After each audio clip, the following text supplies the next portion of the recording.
अस्सलामुअलैकुम, कैसे हैं आप? उम्मीद करती हूँ खैर से होंगे। जी मैं हूँ आयशा, आप देख रहे हैं आयशा कुकिंग। तो आयशा कुकिंग में आज हमने हलवा बनाने जा रहे हैं, सूजी का हलवा। तो यहाँ पे हमने 1 कप ले लिया सूजी का और 1 कप ऑयल का ले लिया है। अब इसकी हम करेंगे भुनाई, 10-15 मिनट तक इसकी भुनाई करनी है। उसके बाद ये हमारा हलवा जो है।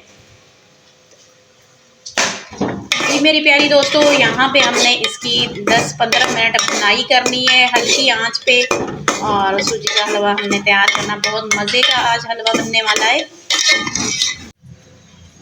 जी मेरी प्यारी दोस्तों, यहाँ पे देखें हमारी सूजी की भुनाई हो चुकी है। तो हमने 15 मिनट इसकी भुनाई कर ली थी और हमें इतनी ही रेड सूजी चाहिए, ज़्यादा इसकी भुनाई नहीं करेंगे। ज़्यादा भुनाई करेंगे तो ये जल जाएगी। तो अब हम इसके अंदर ऐड करने जा रहे हैं पानी 1 गिलास।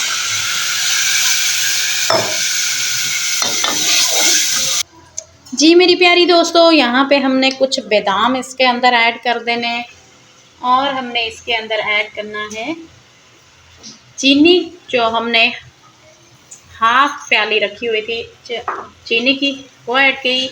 अब माशाल्लाह देखिए कितनी सूजी जो हमारी कितनी फूल गई है और बिल्कुल हमारी कढ़ाई जो है वो भर चुकी है।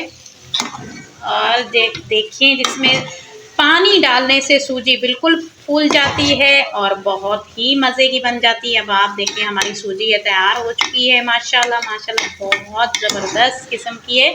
बस सिर्फ 15-20 मिनट में आप ये खूबसूरत मज़े की यमी रेसिपी बना सकते हैं। कोई आपको जल्दी नहीं है इसमें लगती, कोई देर नहीं होती और बिल्कुल जल्दी से ये बन जाती है हमारी ये रेसिपी, ज़्यादा देर नहीं लगती। और माशाल्लाह ये 10 बंदे भी खा लेना तब भी ये ख़त्म ना हो, इतनी ज़्यादा फूल चुकी है, इतनी मज़े की बन गई है कि क्या बताएं। जी मेरी प्यारी दोस्तों, देखो माशाल्लाह हमारा कितना ज़बरदस्त किस्म का हलवा तैयार हो गया, जिसके अंदर हमने बादाम भी ऐड किए थे और बड़ी छोटी इलायची भी ऐड की थी और हमने ये पिसा हुआ खोपरा भी ऐड किया। देखिए माशाल्लाह कितना खूबसूरत हमारा हलवा तैयार हो गया है। इसके साथ आयशा को दीजिए इजाज़त और अल्लाह हाफिज़।